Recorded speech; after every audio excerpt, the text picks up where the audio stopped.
the pitch is Luke towards shortstop. Petroselli's back. He's got it. The Red Sox win. That is pandemonium on the field. Welcome to the Great American Collectibles Show, brought to you each week by the National Sports Collectors Convention. Join us every Wednesday evening at 6:30 p.m. Eastern Standard Time and get the latest news from the greatest experts in the sports collectibles world. You can watch us on the Great American Collectibles Facebook page, as well as YouTube, or you can listen to us on Spotify, Pandora, iHeartRadio, or any of your favorite podcast platforms. And now your hosts, award-winning sports collectibles author Tom Zappola and Boston radio personality Lou Blasi. Welcome. Quiet, Tommy. Don't say a word. I'll introduce you. Louis, how are you? Good. How are you doing? Good, good. Welcome to the Great American Collectibles. I'm looking forward to this. Oh, yeah, this will be a blast. Tom Zappola, Red Sox Hall of Famer. Rico Petroselli is not here. No. But Hall of Fame producer Lou Blasi is in the house. And this is a Christmas show. It's Christmas Eve. I'm sure maybe 3 or 4 of you are watching right now. And the ones that are watching probably don't have a life. But that's okay. We decided, since this is a Christmas show, a fun show, we're kind of getting away from stuff tonight. Makes sense. Yeah. Now, the gentleman here, and by the way, we are in the old podcast studios. I told you for the next, this week and next week, because my equipment is on the way to Florida. Rico's equipment is on the way to Florida. This is Louis' home base out of the production studio. Is Rico here next week? No. No? It's you and I again. Well, you and I? Yeah. What, you got a problem with that? No. Good to see if we can get John. Oh, that's a Wonder if great John would idea, show up. Mallory. Yeah. Great idea. Yes, I will do that. All right, the gentleman to my left. Now, I know a lot of you know that for 20 years, Mikey? Whatever. 20 years, this gentleman and I shared a microphone. Actually, a lot more. 22 years. It was 22, I think. 27. All right, and of the 27, no, It was not 20. Yeah, full Was of it crap. 27? We haven't been. I've known you. Oh, for it's 26. He's right. Yeah, Jesus Christ. I became a member of our. Yeah, whatever. No, but that was 1998. It doesn't matter. It doesn't matter. This is 27 Yeah. years. Thank you. So we were radio partners for many, many years. Actually, it was a quite popular show. And Lou, for probably 20 of those 25 years, was our producer. Probably. And the name of the show is the Sicilian Corner. Now, the only way I could describe the Sicilian Corner was that it was an Italian version of Seinfeld, pretty much. And that's a good. Right? Yeah. Louis? It's an Italian guy's dishing. Sicilian guy's dishing. Sicilian guys dishing. Anything went. There were times when we had a lot of famous people on. There was times when we would get pissed off at each other and we wouldn't talk. But the one thing I never did was walk out. I did that once. It's true. I did that once. And I apologized. I wouldn't mind. I You walked out. You think you would go home? No. You sat in the parking lot I and was listened to the pissed show. off. I apologized to him years later, didn't I? You don't have to apologize to me. Well, I caused it. I was Thin skin, baby. Oh, Thin skin. Yeah. See, I should have walked out on one of those shows. I would have gotten behind the thing. Nothing would have happened, right? But anyway, so we're here because Mikey, this is Mike LOMAZZO. Mikey still has the Sicilian Corner is still going strong. It's referred to as the Sicilian Corner podcast. We are available on YouTube, Facebook, and New England Talks. Right. And we are on the radio also. Right. New Now, England Talks, where you can find. as you can see, Mike American Mike is a flag. very Italian-looking man. Mike's had a very checkered past. Please explain. You've been thrown out of an esteemed educational organization. I'm not proud of that. I got to ask you a I question. think My you are. mother was Uh, devastated. Let me ask you a question. Do you know anything about the, and we're going to talk, we're going to kind of quiz Mike over the next hour. Do you know anything about the collectibles world, the industry? The Mikey hobby? collects Pokemon. The only thing I do know about on collectibles came from you. So did you collect? I wish that you would have taken the time to put me aside and to say, you know, I'm looking at this and this is the reason why I'm looking at it. So I could understand it. Well, let me ask, did you collect cards as a kid? We all did. You're talking baseball cards with the big gum in the back? Correct. Yeah. Yeah. Now, how did you get those cards? Knowing your background and the way you grew up and where you grew up, did you rob kids for the cards? I was delivering newspapers at the time. So I had the newspaper bag. It worked out beautiful. That and little tabletop pies. It was beautiful. So you used to shake down kids for cards?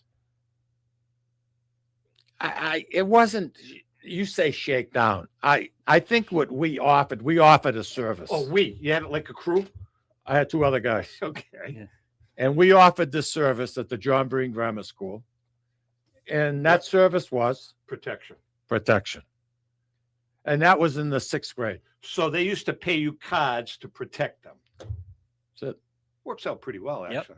Right? So I was able to get quite a few cards. Mikey and was then always we'd play good in the at school. investing. We'd play in the schoolyard. You played what? Scales against the wall? Yeah, up again. Yeah, Yeah, every once in a while you get leaners against the wall. Yeah. Yep. 3 shots. I wish I had those cards. See, you were smart. You held on to things. I did not hang on to my cards. I started collecting cards when I was in my 40s. Why? That's a good question. I'll tell you why. Mike, every time I go to the PSA website, they have this Lou Alcindor card up. The one that you had. Yeah, it's worth about 7 figures. I had Really? like 20 of them.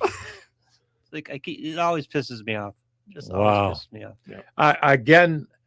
I think I would have enjoyed getting involved in collectibles, but I never had anybody explain to me what was involved. I do have to admit that I should have probably spent time with you because you spent a lot of time with me over the last period of time on the stock market. And I have become, that's become my other love. A little And you've day done very trading well. because of you and because that's what you've done over the last 50 or 60 years. And quite frankly, have made a boatload of money. You've done very well for yourself, and you know something. No, you've made a boatload of money. You're a good student. And Yeah. forget me. Let's talk about you. I've done all right. Yeah, bet your life you have. Yeah, I believe I'm trying collectibles. to get this guy here Yeah. on board. Got to get him on board. Tommy, I think collectibles, I think stocks, I think bonds, that should all be included in someone's portfolio, to be honest with you.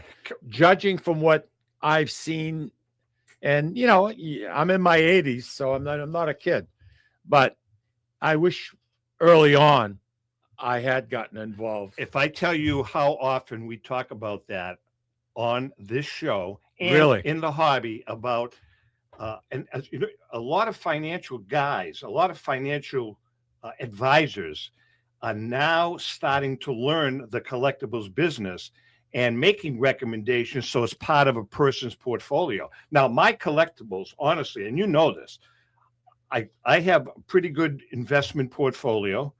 You got quality stuff. Right. And my collectibles, I've added a portion of that to my portfolio. So it's a pretty balanced portfolio between stocks and investments. That's what I was saying. Yeah, and my collectibles. Good for you. Let's go back in time a little bit, because investing in the stock market was a known way to make money.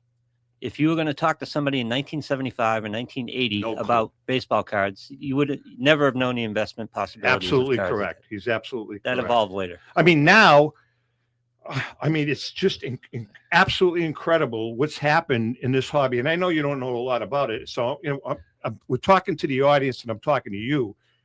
It's amazing what has happened.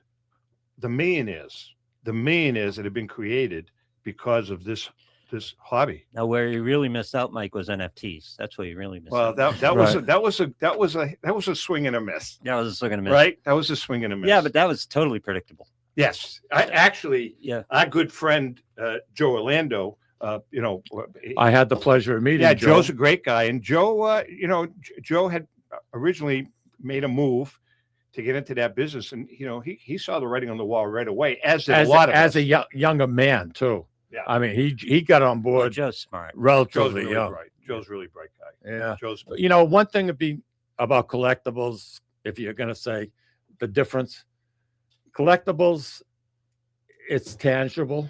Yep. You can see it. You can have it in your hand. Yep. Whereas the stock market is an intangible asset. Correct. The difference being with stocks, you can look at the history.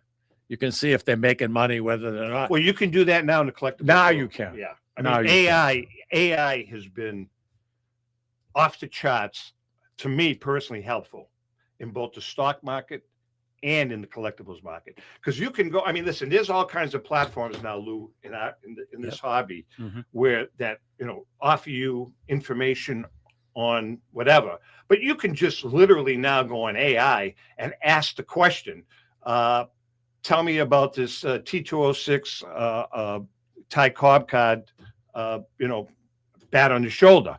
And it'll give you more information than you probably need. That's amazing. Yeah, Huh? it's incredible. Incredible. Absolutely incredible. It's a great hobby. We're talking about how this hobby has made a lot of millionaires, and it really has. There's no doubt. And I'm talking about a lot of people that, we're talking about the book that's coming out, Legendary Finds, and that how simple people, common people, have found cards in their grandfather's attic and overnight become millionaires. Millionaires. We know a gentleman that lives relatively close by to the studio. He's been on the show. He's been on the show. He's Yeah. been on my show. Yeah. And did I tell you I do a show called the Sicilian Corner Podcast? Can we talk about that for a minute? Because I watched that show recently. And Which show did you happen to catch? Because they're all on demand, Louis. You can watch it on Facebook, YouTube. how many times is this going to be repeated now over the next hour? But got to get promotion. I know. But I've got to ask you a question. Yeah. There's a commercial spot that we're not going to name the sponsor, but that It's called Haverhill Beef. I did the live read for that. Shouldn't I be compensated for that? You didn't get that check? I did not. Really? I did You were not. compensated for a considerable amount of time. Oh, that's true. Yeah, All indirectly. right, so all right, so I'm donating it. I'm donating the spot. What you're saying to me is thank you. Oh, really? Yeah, that's what it amounts to. Just like I would do anything for you. I mean, today you had me down here 4 hours early. There was an honest mistake. Honest mistake. What's wrong with you? It was an honest mistake. Anyway, one thing about this gentleman, though, to my left, and I hate to admit it, but you were, at the time that you played football, you were one of the best, if not the best, one of the best high school players in the state, and you were all Scholastic, correct? First team, Division I. Globe, yeah, Globe All Scholastic, but I was just one. I mean, you had a team of hoodlums on that team, by the way. They weren't hoodlums. They were hoodlums. Some of the teams we played we went to play Somerville. Some of those guys were married, had 2 kids. I mean, Jesus, Mary and Joseph, we're in high school.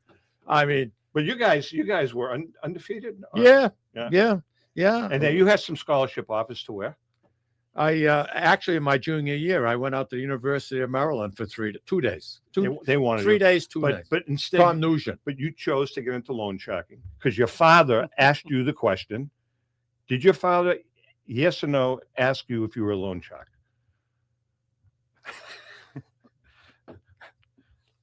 Yes. Okay. Yeah. I don't know where he got that from, Louis. I'll be honest with you. But somebody that worked with him, one of the women, because he worked at Tire Rubber. Yeah, Remember whatever. Don't say whatever. Tire Rubber had a great reputation. So what was the all vig? the hockey pucks for the National Hockey League came from Tire Rubber. What was the vig? What was the vig you charged? What? Tire Rubber. You didn't know that? I didn't know that. Yeah. They did all the hockey pucks. I had more hockey pucks in the house. They did it not for just the Bruins, for the NHL. I know. Right. Yeah. So what was the vig you charged? What do you pay for a credit card right now? Right now. Well, I mean, if you had a balance and it got I carried, don't 24%, Defense rest. 24, 25%. Yeah. If you're lucky. You try charging somebody 25% right now. You know what they're going to do? They're going to come and arrest you, or try to. Is that considered loan sharking? Why should Visa get away with charging that kind of interest rate and Mike LOMAZZO can't? Okay, were you below Visa or were you above Visa?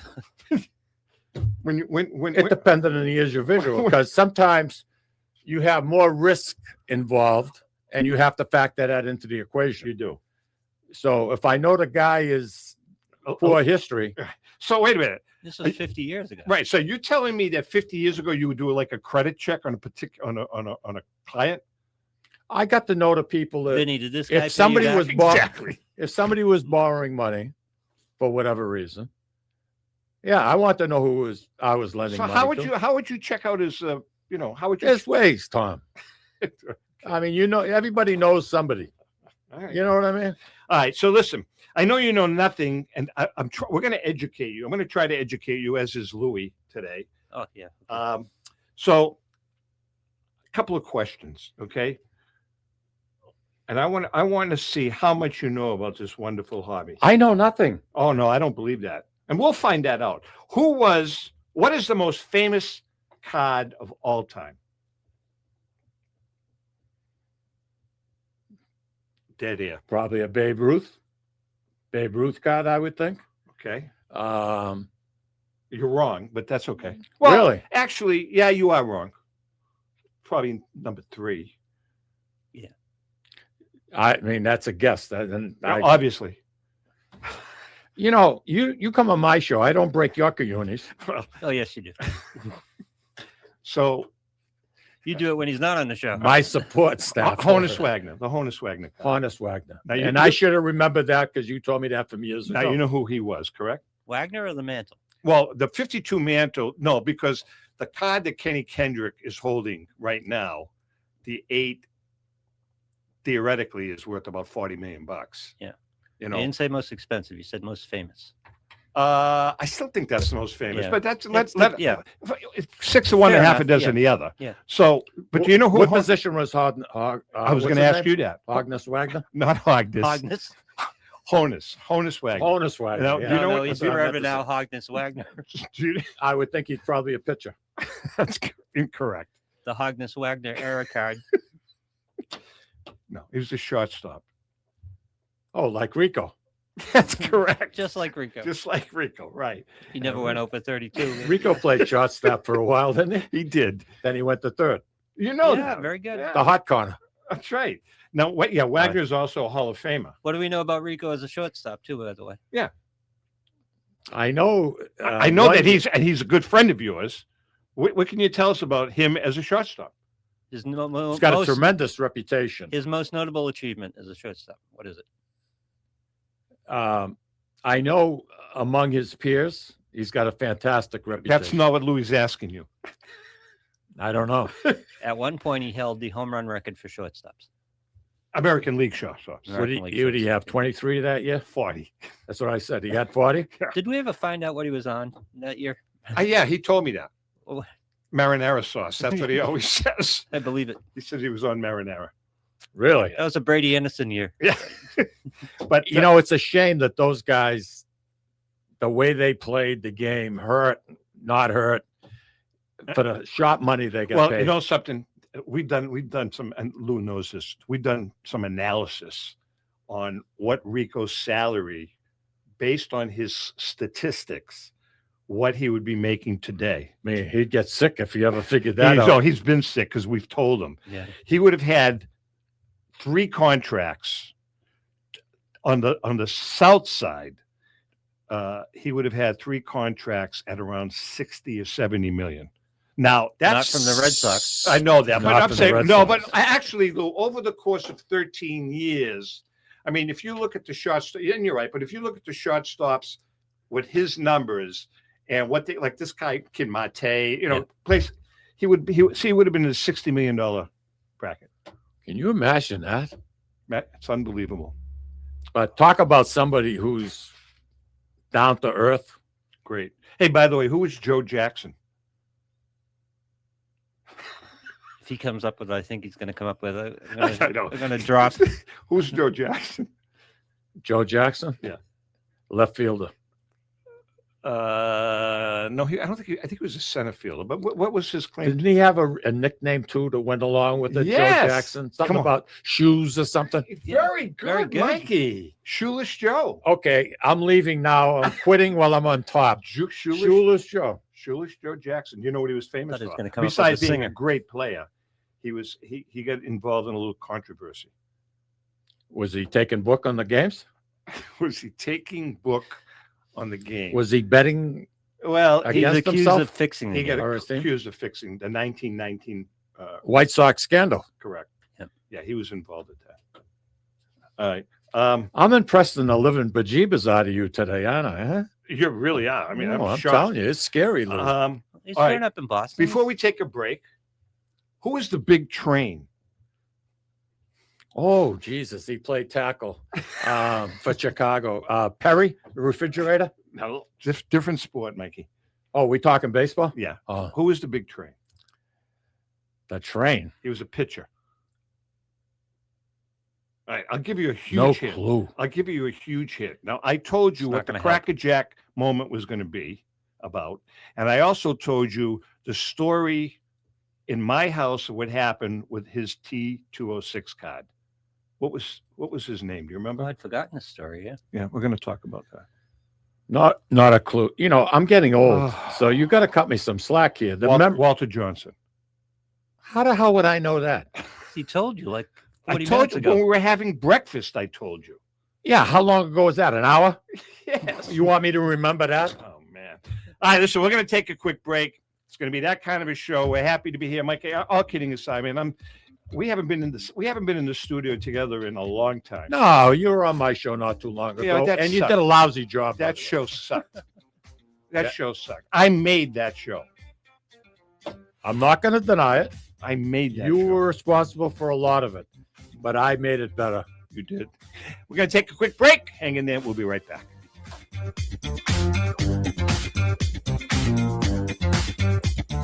I'm Rebecca Curry, a two-time child cancer survivor, recipient, and advocate for Lucy's Love Bus. The mission of Lucy's Love Bus, 501c3 nonprofit, is to provide joy, comfort, and quality of life for the entire family of children with cancer. Since 2006, they have delivered love and comfort to over 3,000 children with cancer and their family members across New England. The dream of Lucy Grogan, an 11-year-old cancer patient, was to help kids with cancer who are suffering right now, before there is a cure, by offering free, integrative therapies like art, music, horseback riding, and many other activities. Unfortunately, Lucy passed away, but her dream lives on, and today Lucy's Love Bus is thriving.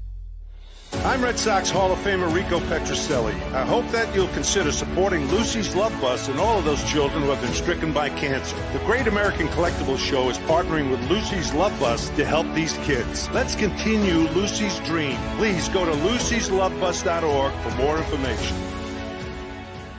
Since 1996, Brian Drent and the staff at Denver's Mile High Card Company have led the charge in the collectibles hobby. Mile High is a full-service dealer specializing in buying and selling cards and offers a competitive consignment program for all collectors. Whether it be their computerized want list service, appraisals, or auction services, Mile High has it all. If you've been searching for a company with a selection of high-grade vintage 1888 to 1970 baseball cards and memorabilia that shares your passion, aim high, Mile High.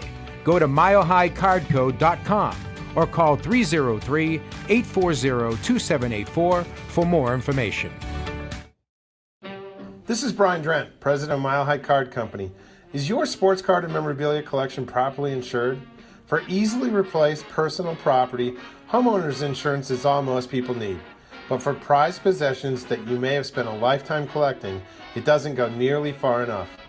Collectibles Insurance Services has been insuring for over 50 years. They offer a full range of protection and a $0 deductible at an affordable rate with no appraisals required. I know because they insure my collection. If you have a minute, go to collectinsure.com and learn more about insuring your personal card or memorabilia collection. Hi, this is Dan from Memory Lane Auctions, here to remind you that the renowned Memory Lane Collectibles Company has served as a beacon of light to the collecting community for the past several decades. Indeed, folks, it has been our utmost privilege and pleasure to provide the most enthusiastic collectors with an abundance of the finest sports cards and memorabilia for America's most coveted sports personalities via our world-class auctions. Whether you choose either a private sale transaction or the auction route, Memory Lane cordially invites you to reach out to us to maximize the value of your prized possessions. Also, it is not just sales that we pride ourselves on being the best of the rest. because if you are seeking a particular keepsake for your esteemed gathering, we will be relentless in our quest to find that special piece to fulfill your collecting dreams. So no time to wait. Reach out to us today for the purposes of capitalizing on our unparalleled marketing capabilities. Simply pick up the phone and dial 877-606-5263.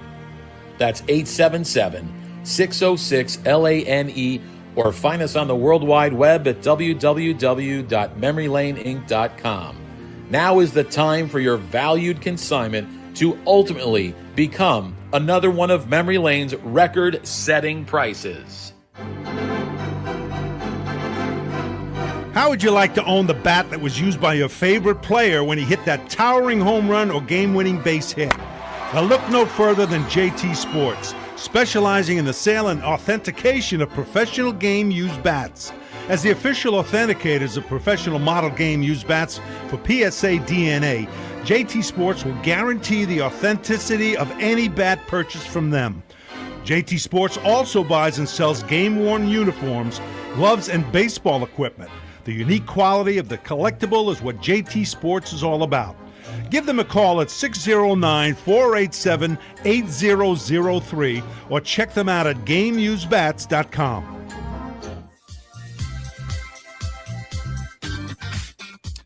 Okay, we are back, and Mikey boy, Mike LOMAZZO, my old radio partner's in the house. I just want to say that Mickey Mantle card that I was watching. That was a Babe Ruth card. Babe Ruth card. That's what I said. Yeah.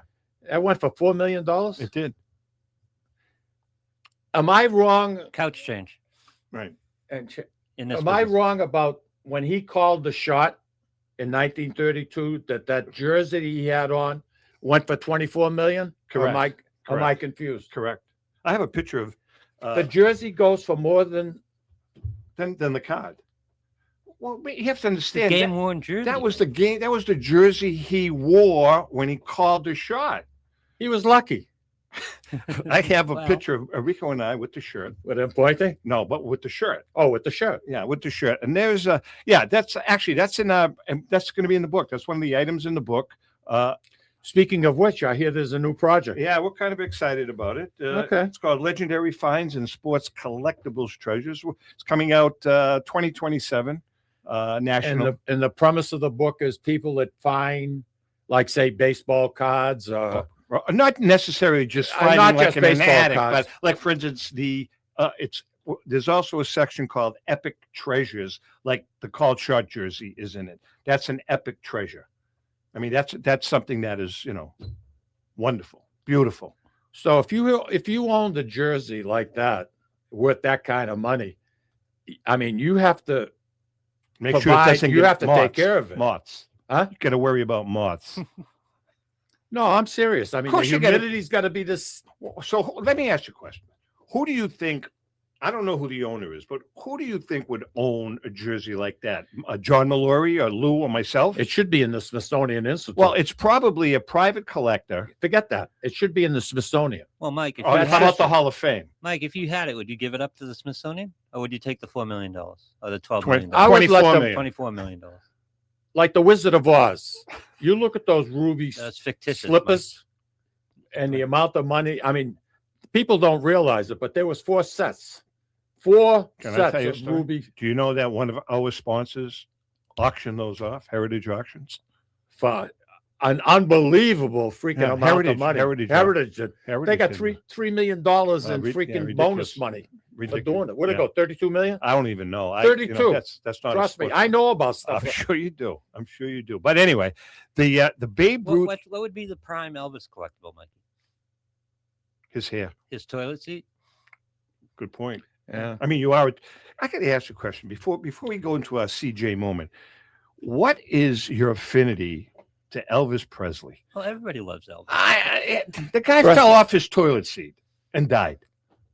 You know something? You should never make fun of people who are no longer with us. He fell off the seat. Things come around. I hope I don't fall off my seat. All right. Well, that slows our market quite a bit. I grew up with Elvis's music. I had a Wilcox Gay tape recorder, which would be worth a lot of money today if it was a collectible, if people held on to it. I would play the record player and I would sing over it and tape it on my Wilcox tape recorder. I mean, I went to his movies, not a good actor, but you know something? I grew sideburns. I mean, the whole 9 yards. So if you when had, I grew up, he was big. if you had one collectible of Elvis, Yeah. what would it be? I mean, forget like the car, but something. Ooh, car. Well, That's a Mikey something thing. that I could see every morning, like when I go to get on the treadmill. The white boots. No, I'd like maybe a piece of hair from his barber. You bought one of those. Yeah, I have it. No, the picture. And you got, That's what I like. That's my favorite collectible. You got ripped off. It's my only collectible. You never had that authenticated. For all you, I got a little note. From who? From the barber. Yeah. Yeah. What the hell was his name? I forget what. Can't you see in Mikey's garage a Elvis Cadillac though? That'd be Absolutely. perfect. That'd be Larry perfect. Gellner was his name. All right, but Larry Gellner authenticated it. Yeah. I don't know who he is. And you know something with AI right now, some of these signatures that you see on A lot of them are collectibles- fake. Huh? A lot of them are fake. Yeah. You bet your life they are. We know that. There's a lot of things going on, Mikey. You got to be careful. Oh. You got to be careful. Just like when you buy a stock, it could be flim flam. I mean, you have to do your homework, and that's what you do. I couldn't agree with you more. By right, you should have taken me under your wing and said, you know something, I want you to spend You had no the interest. next day, You had no next interest. day and a half. No, as a I matter want of you to fact, stay at my house. We'll have a martini or two, and I'm going to teach you about collectibles. you Oh, made that a would have been point. productive. Yeah, you made a point of telling me years ago it doesn't interest me. That's what you said to me. I didn't know anything about Rico and I tried talking to Mikey. it. Rico did, yeah. Oh, absolutely. Really? I must have missed it. What Honestly, was I having doubted coffee? the investment aspect of it too for a long time, but it's legitimately become an investment tool. It really is. And I mean, when I fell into it. I'm the first to admit it. Everybody knows that. And We mentioned the Wizard of Oz. You know, I don't know if you remember this, but going back about maybe 18 years ago, somebody broke into their Judy Garland's museum oh, okay. in Missouri, And stole what? and they stole them. They stole I, her know. slipper. I think those are the ones that Heritage auctioned off because the guy that stole them, I believe, and if I'm wrong, you can comment. I think the guy that stole them returned them. He's 78 years old. I think he cut. They asked him why he stole them. Right, he cut a deal with them. Say, look, no, you don't prosecute me. Whatever. I stole them. I think that's the story. I could be wrong, but I think that's the story. And they said, fine, just give it to us back. Am I right? $32 million those slippers went for.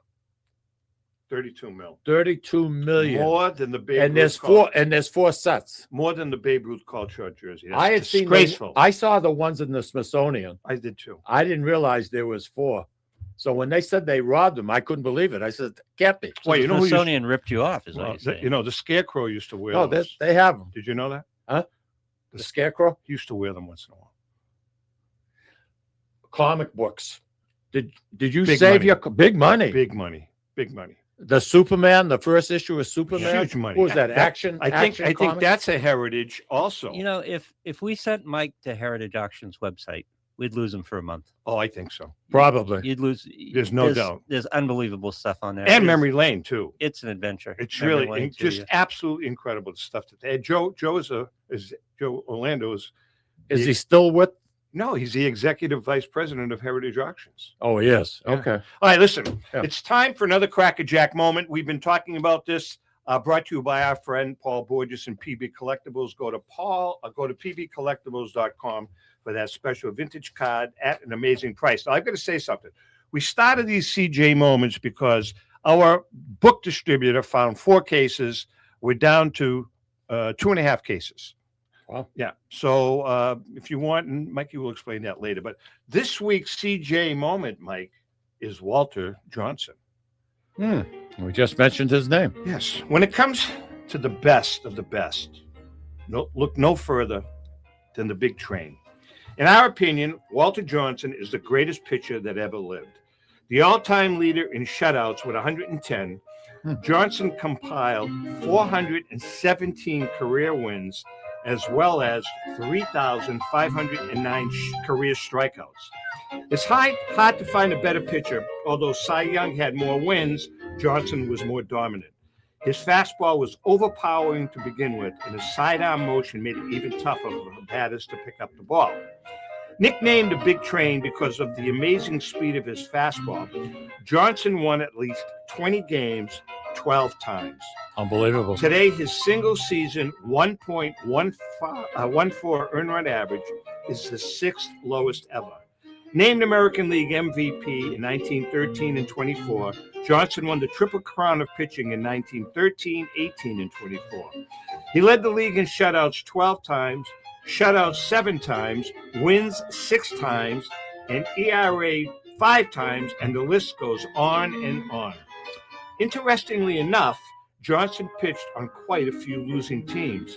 Finally, in 1924, the Senators won the World's Championship due to a large part to his pitching prowess. One of the truly nice guys in the game, Walter Johnson was respected among his peers and admired by fans. During the rough and tumble early days of baseball, he stood out because of his modesty and dignity. Ty Cobb referred to Johnson as the greatest of the great. After his playing days were over, Johnson managed both Washington and Cleveland for several years. He went back to the Senators as a broadcaster in 1939 and later made an unsuccessful run for Congress. Johnson always stayed close to the team he loved, even pitching in war-born exhibition games during World War II. He was recognized as part of the inaugural class of the Hall of Fame in 1936. After suffering from a brain tumor for several months, Walter Johnson died in 1946 at the age of 59. The Big Train gets our vote as the best of the best. Wow. Back then, Why 1930, don't you read the tagline? 1936, what was his fastball like? What do you believe? No, not 94, 95. But if you watch footage of Walter Johnson, what made him separated him from everybody else was his motion. Okay. Because he had a three-quarter motion that came, and he used to release the ball right in front of his white jersey. He would release the ball, and it was hard to pick up. I think Randy Johnson had a pitch like Very that similar. too. Very similar. Why don't you read the tagline, Mike?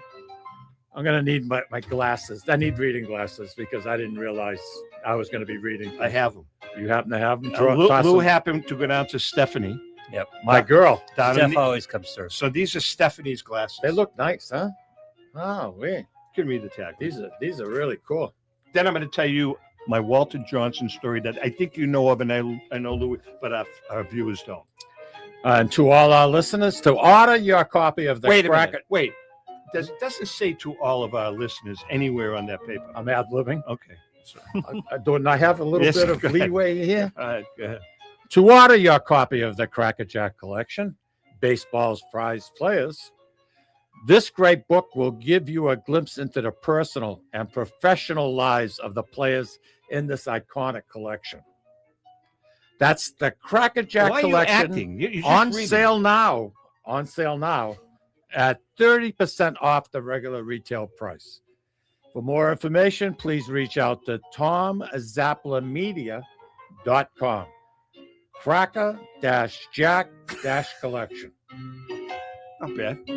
Not bad. Not bad.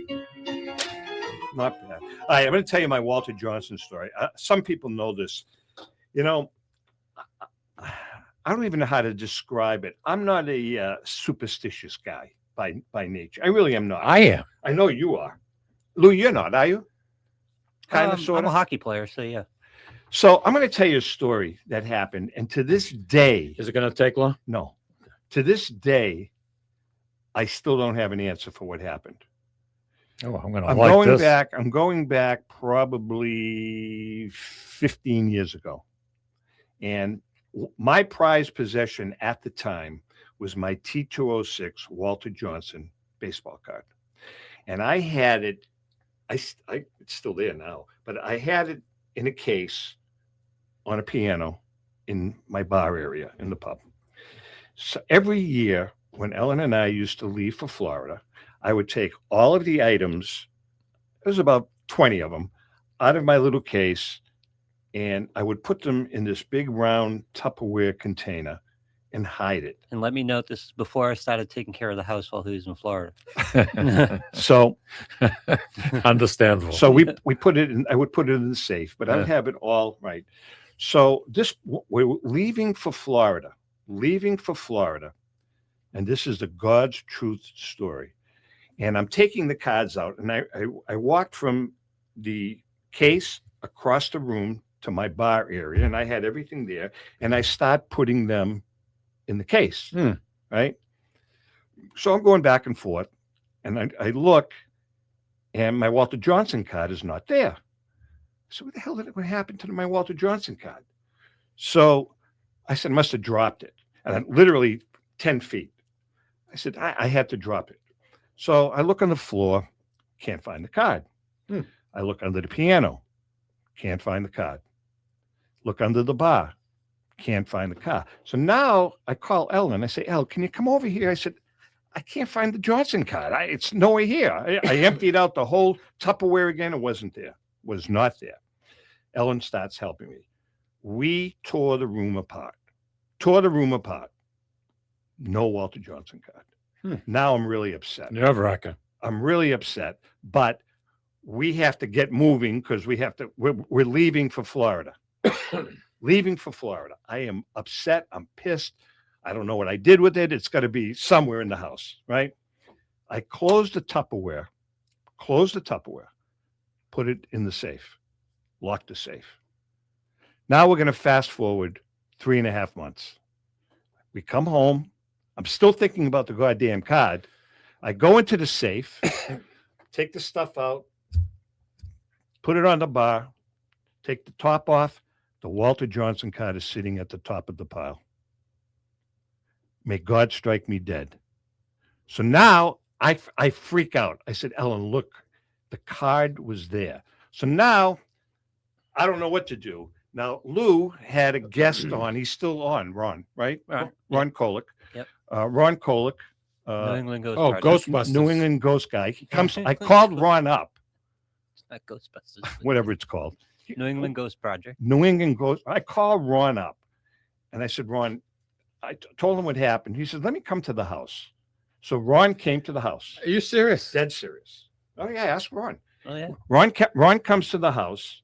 A very old house, by the way. A 300-year-old house. The oldest house in town, isn't it? Well, one of the oldest. It's a 300-year-old house.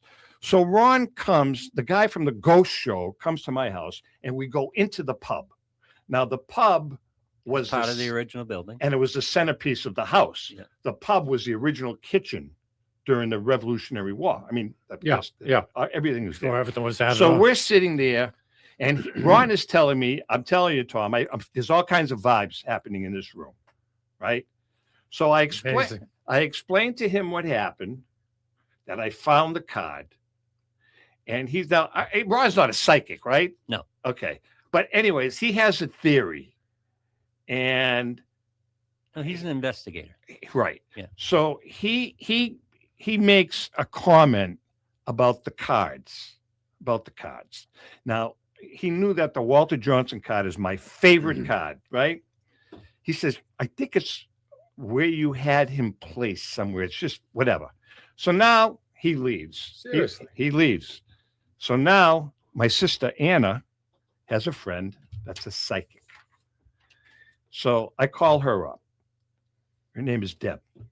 And I'm talking to her over the phone, and I tell her what happened. And she says to me, she doesn't know anything about it. She goes, tell me the cards you had. Tell me where they were. I said, well, I had Johnson used to be here, but I moved him because I have Cobb here, blah, blah, blah, blah, blah. And she said to me, well, I think the mistake you made was moving your Walter Johnson card, and you had your Ty Cobb card there in his place. And I don't think he liked that. Now, this is what she says to me. Now, you have to keep in mind that Ty Cobb was not the nicest guy in the world. And I had moved him to the centerpiece of my collection. She said, in my opinion, that's what happened. Never found out what happened to that card. I mean, I have the Walter card. Johnson ghosted?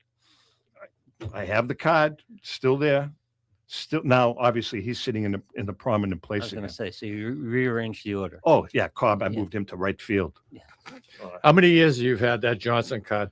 I've had that Johnson card not that long, since 1993, maybe. Oh, not that long. Yeah, oh, okay. 93.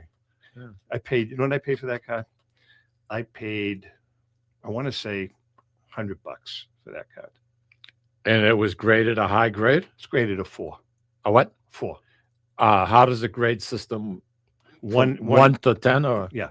Okay. But that's pretty So- good for that. It's For that it's card. a 1914 card, by the way. 1910. I'm sorry, 1910. Yeah, it's good grades with a few bucks. Yeah. So, anyways, that's my Walter Johnson. How about toys, Tom? Wh- Are toys? Is there money in? Yeah, there is, but I don't know anything about that. I'll tell you what's red hot right now. Louis mentioned it earlier. They're called Pokemon cards. Yeah. It's like red hot. Yeah. Red hot. As a matter of fact, next year at the National, they have a whole Pokemon room that they're going to have for Pokemon dealers. Absolutely. Yeah. Crazy stuff. Crazy And how stuff. much you could get for your Elvis hair? I wonder what that's Uh-huh. worth. What did you pay for that? First of all, it was an auction, okay, and it was a fundraiser to Charitable a auction. society that you and I belong to. I had some place that I needed to be that night, so just to help the society, before it even went up a bid, I threw a small bid in. And you won? Yeah, no, who's going to That bid was over? a society charity auction? Huh? I didn't realize. I didn't remember that part. I of the don't story. either. Yeah, Yeah. it was at the Irish cottage when it was not the Oh, yeah of course. no the Clatter Club when it was in Lawrence. Right. Where else would a Sicilian organization hold a charitable? Yeah, That's a good Auction. point. yeah. Very good point. And you know something? It's a beautiful pictures of him. I sent you a picture this morning. Mikey, it was fake freaking hair, number one. I guarantee you, you got conned, or the organization Wait a got second, conned by would some PSA barber. Would PSA? I think they do something like that authenticate now. that? I don't know. I think that they got authenticate pretty much. Wouldn't you be Well, you know what knocked they do? in your butt? Well, you know what they do in a lot of cases. I mean, they couldn't do it with hairs. They photo match now. Photo matching is huge. So in other words, if there's a bat, a Babe Ruth bat, Yep. for instance, and someone like Joe Orlando, he owns a Babe Ruth game used bat. He does. Oh yeah, it's a great bat. Now, he bought the bat. It was authenticated by our friend Lou, John Tobby. Mhm. Yep. Yep. And he authenticated it, went on, just really researched it, and he says, yeah, it's a gamer. By accident, Joe was on the internet one day going through stuff, and he's always on, checking out Babe Ruth gamers. He saw a picture of Babe Ruth, and he looked at the bat, and he made it a close up, and he photo matched his bat to that bat because the grain on a bat, it's like fingerprints. Yeah. No two grains are the same. So Joe was able to photo match the bat and really confirmed with John Tobby, who was the expert anyways. So yeah, I mean, it's really sophisticated. Well, I know thieves are getting a lot smarter because of the technology that's out there available. I mean, last year, like around August, I think it was, Brett Lemieux. Look what that guy did to the collectibles market by himself. I know. Is that the guy that offset himself, that killed himself? I mean, he ended up getting rid of like $300 million. Yeah, and worth of he's the one that called the cops. He knew they were closing in on him. Did he kill himself? Yeah, he went on Facebook. Oh, Well, let me tell you what happened. He went on Facebook, and the day before he died, and someone brought it to my attention, and he confessed on Facebook, and he said, basically, this is what we've been doing. This is how much I've stolen, and I know you guys are closing in on me. They went to his house, and he had shot himself. good for him. Well, Not take stones. I mean, really, when you think about it, You know what? I could you shoot yourself? no, I don't know if I could. Well, anyways, all right, listen, we're gonna, $300 million in fraud charges? Maybe. Well, I mean, Jeeper, $350 million of collectibles Yeah. under the name of Mr. Man Cave. correct. Yeah. Mr. Man Cave. Yeah, Yeah, he got. First of all, I love the name, Yeah. Man Cave. Yeah, well, he offed it himself. He wound up shooting himself. All right, listen, we're going to take a quick break. Tom Brady was a lot of his stuff was counterfeit because of Lemieux. Oh, absolutely. Oh, yeah, tons. All right, listen, we're going to take a quick break. We have one more segment. We got a few more things to talk about, and I'm going to make you earn your money today. You're going to do a live read for me. Oh, you're paying me too? No. Hang in there. We'll be right back.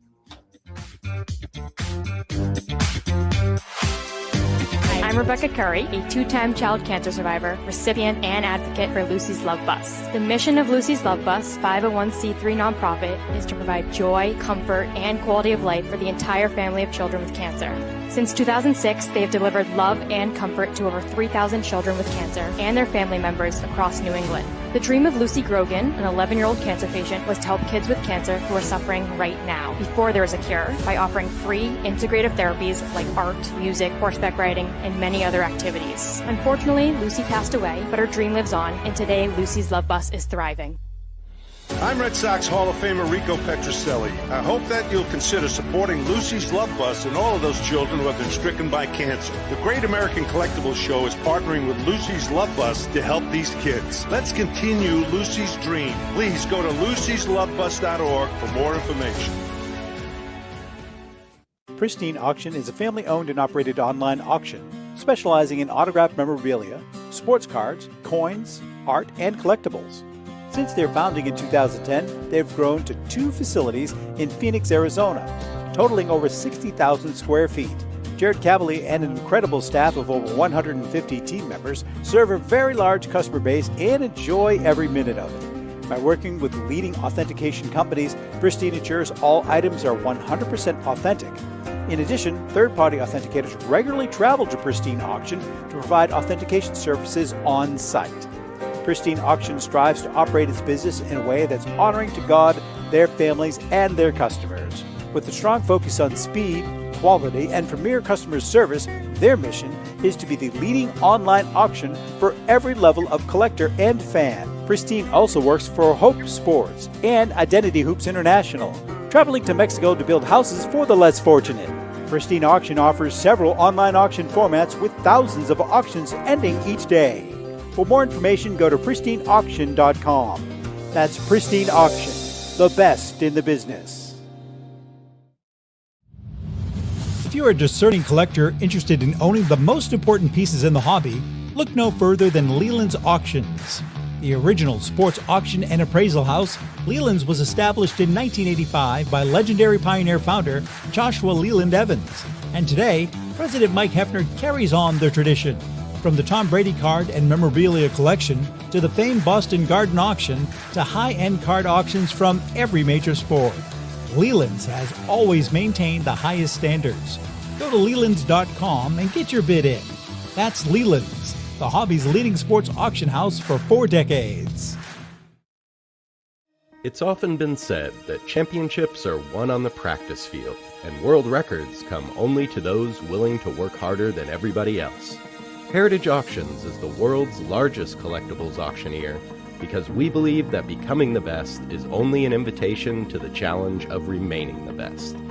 This requires the skills of the hobby's top experts, capable of identifying and maximizing value for our consigners. It requires the most visited website in the industry, courting a global audience of collectors over 1.5 million strong. It requires a dedicated press department that expands our global reach far beyond the entrenched hobby marketplace. It's hard work, but a simple premise.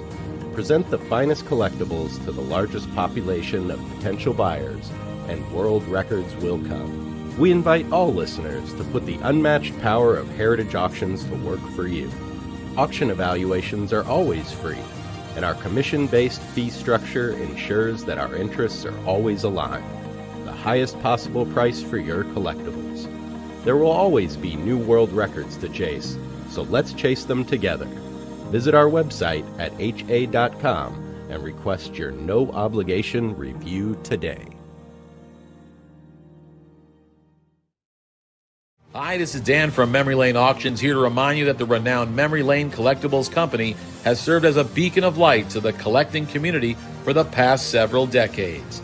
Indeed, folks, it has been our utmost privilege and pleasure to provide the most enthusiastic collectors with an abundance of the finest sports cards and memorabilia for America's most coveted sports personalities via our world-class auctions.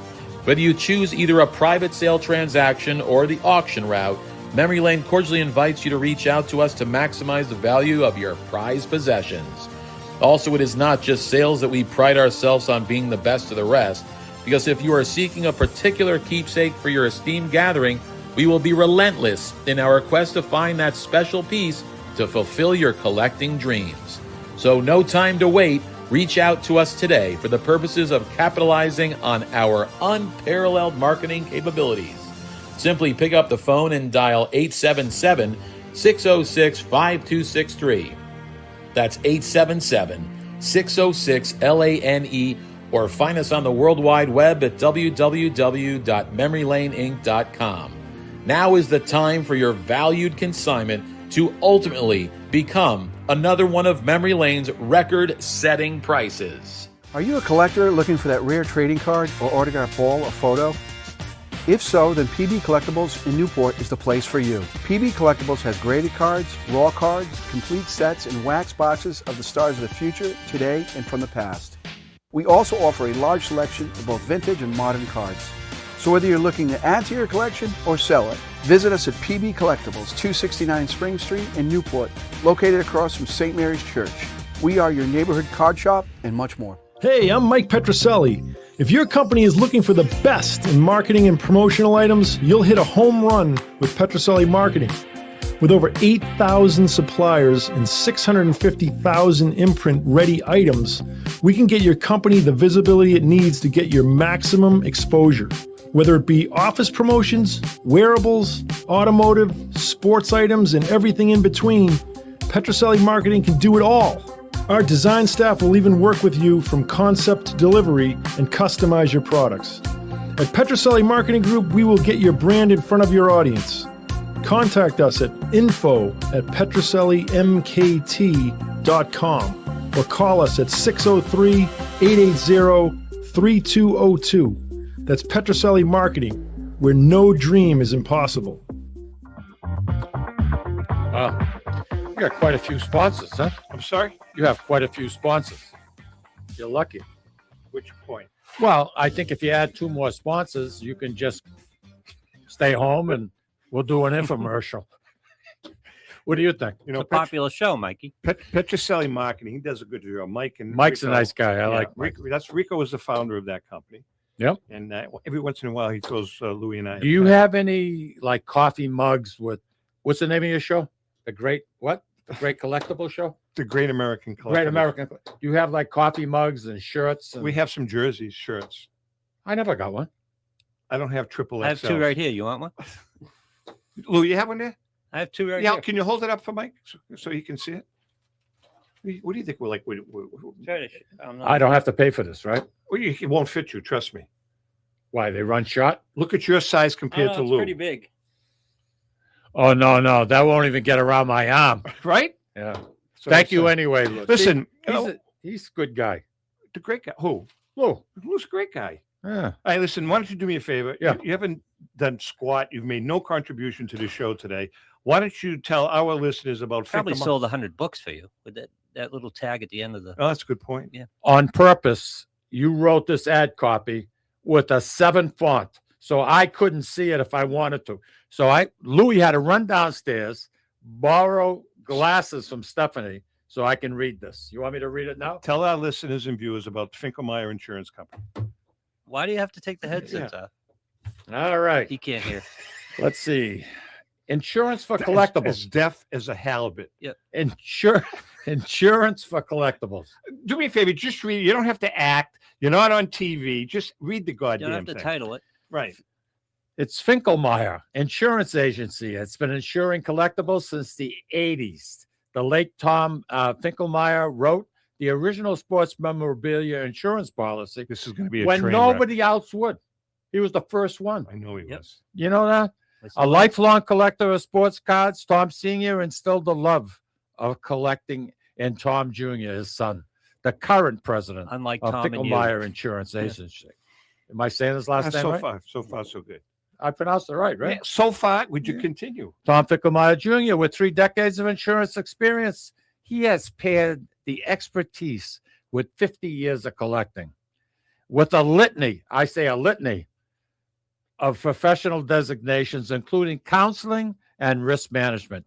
Tom, Got through that he pretty covers every aspect of your collectible insurance needs. Unlike some of the companies that sell collectibles insurance directly to the consumer online, You almost lost Ficklemeyer Insurance Agency is the only independent retail agent who specializes in sports memorabilia and collectibles nationwide. Represent all major companies that sell collectibles insurance. There is no agent, not one, no agent that insures more collectors, dealers, appraisers, auctioneers, or events in the collectible hobby than Ficklemeyer Insurance. Our good friend and hobby legend, John Toubé.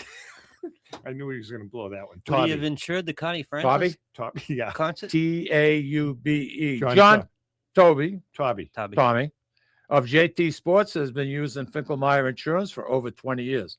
For more information, and that's what people want to hear, just go to THEFIA.com. Correct. It's a little. That's tough it. Yeah. That's his website. That's his website. One more The time. FIA, the Ficklemeyer Insurance That's Agency. THEFIA.com for more information. And you know something, you're going to be glad you did. All right, not bad. Not bad. No, seriously, not bad. Nothing, wasn't award winning, but it wasn't bad. Do you ever do live reads on your show? You guys don't have live reads, huh? We don't have time. Let me tell you something about your show. All right. Huh? Don't ever Yeah. make fun of the spot breaks that we do in this show, because your agency that puts those spots on have to show a commercials. Half. Are you referring to the Sicilian Corner podcast that airs every Friday at 11:04 a.m.? I am. Live.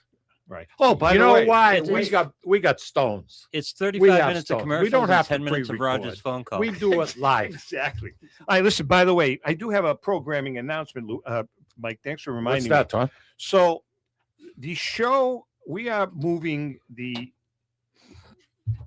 taping of the show, but it's not even going to be a taping. We're going to be Not next week, right? No, starting right after the first of the year, the Great American Collectibles Show is going to be going live.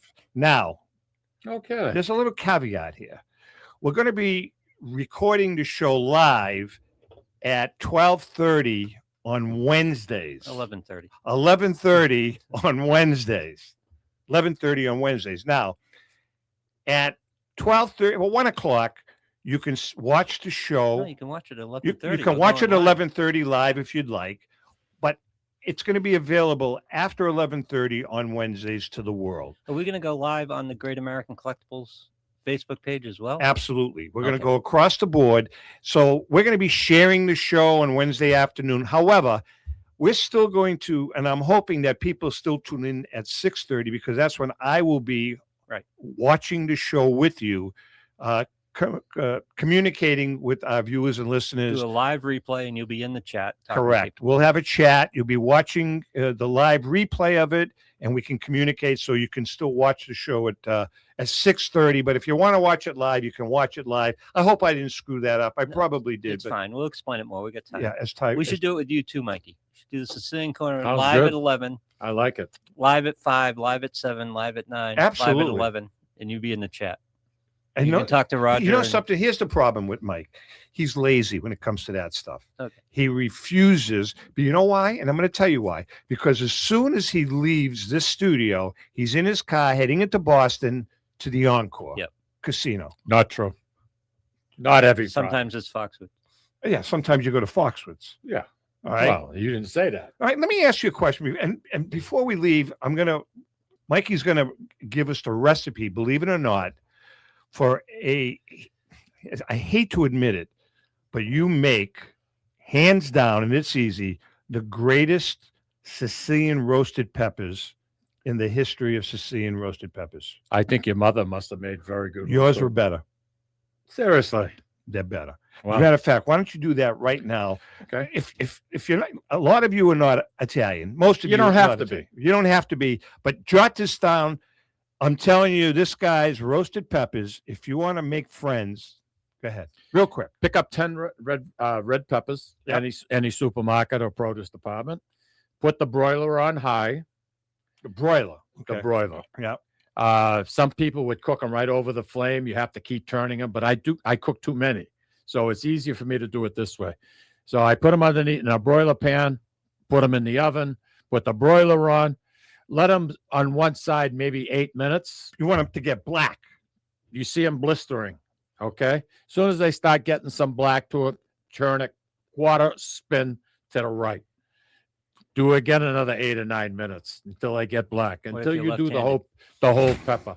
Until you get the What pepper if done. you're left-handed? Huh? You still have to turn them What to if the you're right. left-handed? Just make sure you're turning them to the right Okay. because they come out better. Okay. Go ahead. All right. Honest. All right. Go ahead. I wouldn't lie to you. Finish. So now they're all totally blistered. You need to get a paper bag. I put 2 paper That's bags. the key. A paper bag. Paper bag. Get 2 bags, put them inside of each other because there's a lot of juices they may go through. So now you turn around and you seal it as much as possible. You let them sit in those bags for at least 45 to 50 minutes. Now, Steve Lane is listening. Steve Lane will definitely try this recipe. now you turn around and you open up that bag and you put it over a strainer and you start peeling all the black skin off of it. You don't What want do to you wash recommend them. You do for the 45 minutes. I'm sorry. What do you recommend that you do for the 45 minutes? Have while a you're martini. leaving them in the bag? If it was me, I'd watch the Sicilian Corner podcast. There you go. I watched the repeat. All right. Yeah, because it's on demand. Did I ever tell you that? Go ahead. Finish this. Go ahead. So now you take all the black off of it. You take as many seeds out of it as you possibly. Don't rinse them with water because you're diluting it. Okay. You put them in a nice glass bowl. It's preferably I like using glass. I get maybe 2 or 3 cloves of garlic, dice it up nice and small, put it on the peppers. Now you've already sliced the peppers into smaller pieces. You get extra virgin olive oil, put that over it, and No lemon. salt, pepper. And- That's it. and No you- lemon. No lemon. And you let that sit overnight in your refrigerator. Take it out in the morning, stir it up a little bit, let it come to room temperature. You can go and get a lousy little cheese pizza, small little cheese pizza, whatever it costs you, $10, $11, whatever. You get that pizza and you put a couple of slices of these red peppers over it. Let me tell you, you can get $3 more a slice. Right next to the I'm thinking pineapple. of selling some this summer. I'll tell you what. You put them right next to the pineapple, Right Mikey? next to the, yeah. All kidding aside, your roasted red peppers are historic. I'm a very good cook. Let's not. I'm a very good cook. let's No, not no, push it. no. Let's not push Let's it. give Mike Right. credit where credit is due. Well, When it comes to roast beef and stuff, I'm in a class of 1. you are. Just ask me. I'll tell All you. right. Listen, we're just about out of time. Mikey, all kidding aside, man, you know my feelings. You're like my big brother. Actually, you're like my father. We've been together a long time. 81. Yeah. 81 in a couple of weeks. I'm getting older than dirt. We worked together for a long, long time, and we had a great run. Not only on the radio show. Oh, yeah. We did a lot of stuff together, a lot of appearances, a lot of shows. Good stuff. Good stuff. And Louis, we had a great run, and you're still going strong with the Sicilian Corner. All kidding aside, the Sicilian Corner podcast is on Fridays at 11 o'clock. 11:04. You And can we're watch on it till on noontime. You can watch it on any YouTube. YouTube, Facebook. Facebook.